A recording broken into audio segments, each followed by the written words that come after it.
A rowing boat had appeared, and people were lifting something out of the boat and putting it on the sand.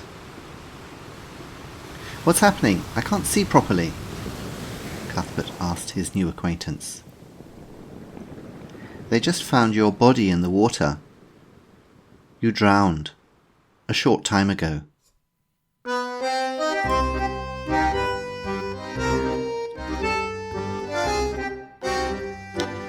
Good morning, good afternoon and good evening, and welcome to you wherever you are in the world. This is James Schofield, the creator of the stories in Behind the Bottom Line. Now, going for a job interview is one of those stressful things that we all have to do from time to time.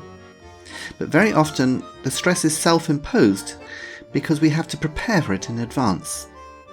And maybe we'd all do better in our job interviews if we didn't even know we were having one. At least, that's what Cuthbert Trill found out in today's story, The Interview.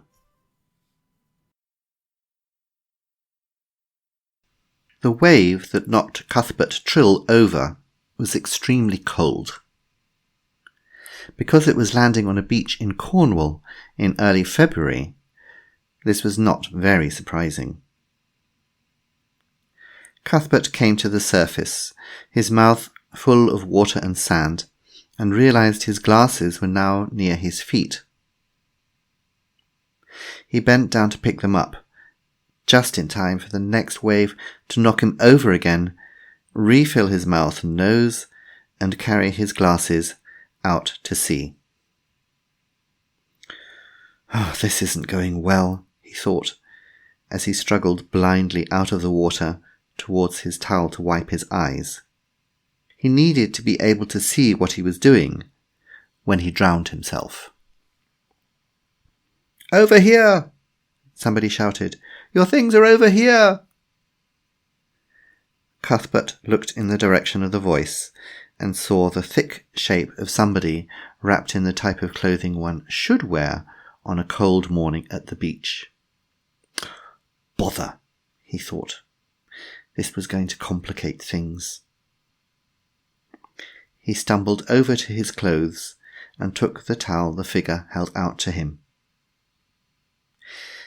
Thank you," he said, shivering. I've lost my glasses." "Why do you need glasses if you want to kill yourself?" said the stranger. "Kill myself? What makes you think that?" asked Cuthbert, trying to stop his teeth from chattering. "Well, it's not swimming weather, is it? And I read your suicide note." The stranger waved Cuthbert's handwritten letter under his nose.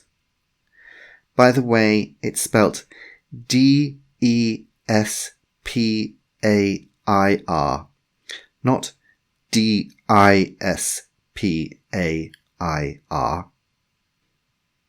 Honestly, you can't even spell despair. Did you even go to school?" "That was supposed to be read by my wife, not somebody walking along the beach," Cuthbert exclaimed with another shiver. "It just said, 'To whom it may concern.' I was concerned. Anyway, that's irrelevant. Why were you trying to drown yourself?" "I have excellent reasons," answered Cuthbert, trying to look dignified, which was difficult as he was blue with cold. "Ah, lost your job then? Or did your wife have an affair with your best friend?" "Both of those, actually. How did you know that?" Cuthbert put on his jumper.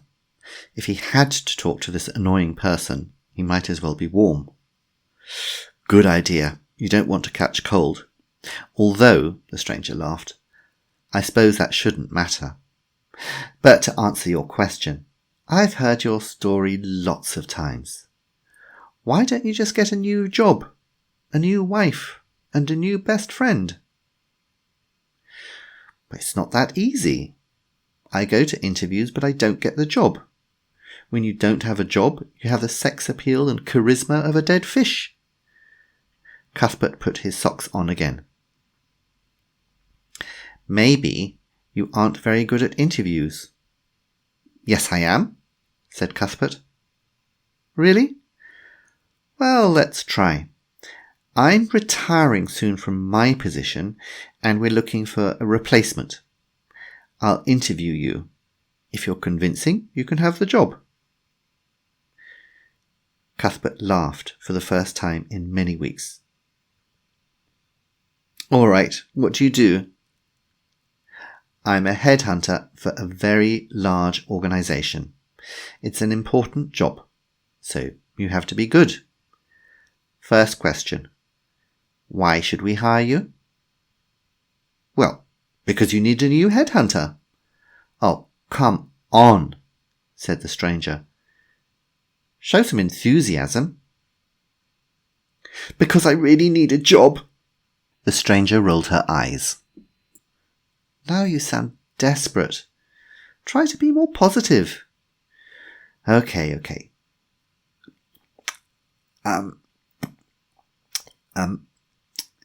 I can make a good impression on clients and candidates.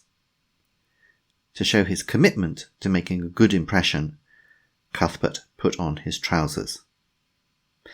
Better. Second question. What experience do you have in recruiting? None. In my last job, I wrote poems for a greeting card company. Oh, really now? Are you being useless on purpose? Try to think what relevance your former job could possibly have to headhunting, and make it quick. You're failing this interview so far. I'm very persistent. When looking for a word for a birthday card poem, I won't give up until I found exactly the right one. I would bring that persistence to recruiting. The stranger looked pleased. Very good. Now, where do you see yourself in 5 years' time? Dead? Oh, not funny. Answer the question properly. Cuthbert thought for a moment. I want to be leading a team that meets all of its targets so I can contribute to the success of the company, he said, and put on his shoes. The stranger clapped her hands. Brilliant, she said. When can you start? A feeling of pride spread through Cuthbert, something he hadn't felt for a long time. It was nice. Just at that moment, he heard a noise coming from the shore. A rowing boat had appeared, and people were lifting something out of the boat and putting it on the sand. What's happening? I can't see properly, he asked his new acquaintance. Oh, they just found your body in the water. You drowned a short time ago. I drowned? Asked Cuthbert. But that means you must be... Death? Correct. Don't look so surprised. It's what you wanted, isn't it? But what about this headhunter job? Well, as I said, we need a replacement. You look quite presentable with clothes on, and you seem to have the right attitude now too. But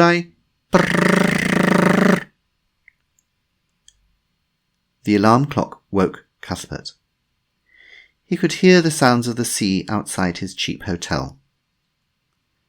He put on his glasses, got out of bed, and stood at the window, watching the waves hit the beach. They looked very cold. He thought for a while, then slowly tore up the note he'd written the evening before.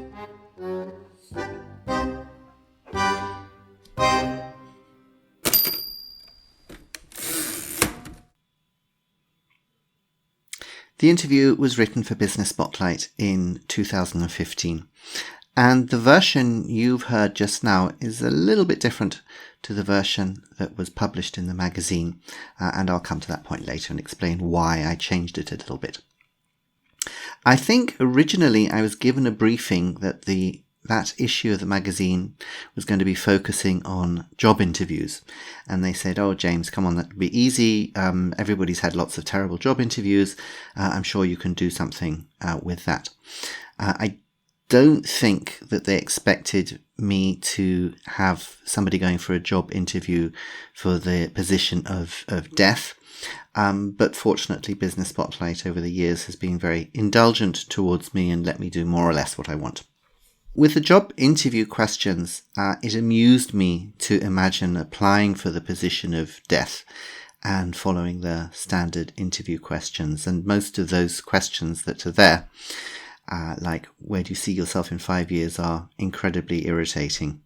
I mean, how are we supposed to know where we're going to be in 5 years? The world could have ended within the next 5 years. So it's a question which I've always thought was rather pointless. For the story, I liked the idea of having death as a bureaucrat. If you've listened to some of my other stories, like one of my recent ones, Heaven PLC, I tend to see the afterlife as being like a really, really large organization. And if that is the case, then, things will have to be planned. And if you plan things, then you need a bureaucracy. And if you think about it, I mean, we tend to think that we have an overpopulation problem here on Earth. But can you imagine what the afterlife is like? Because all those people dying are not going anywhere. So I think it's going to have to be a very, very efficient organization on the other side. And if that is the case, then I think they're going to be bureaucrats there. And so that's how I liked to see my figure of death. Another thing which I think is a problem in our society is that we always tend to see death as something threatening, and perhaps that's the wrong way to see it. For example, my grandfather, who was a writer and a teacher as well. And he was in the trenches in the First War, and he wrote some very moving stuff about life in the trenches. And he describes death there as something quite different to the terrifying image that we tend to carry around in our head. And in his writings, he says at one point, "Decaying life is tragic, but death is the sweetest thing in war. When we know more of death, we shall admire it more. Out here, one sometimes feels its beauty. It smiles through the wretchedness of war and offers peace." Now, he went through a really dreadful time during the war, and a lot of his friends were killed. So I find it interesting that that was his perspective on it.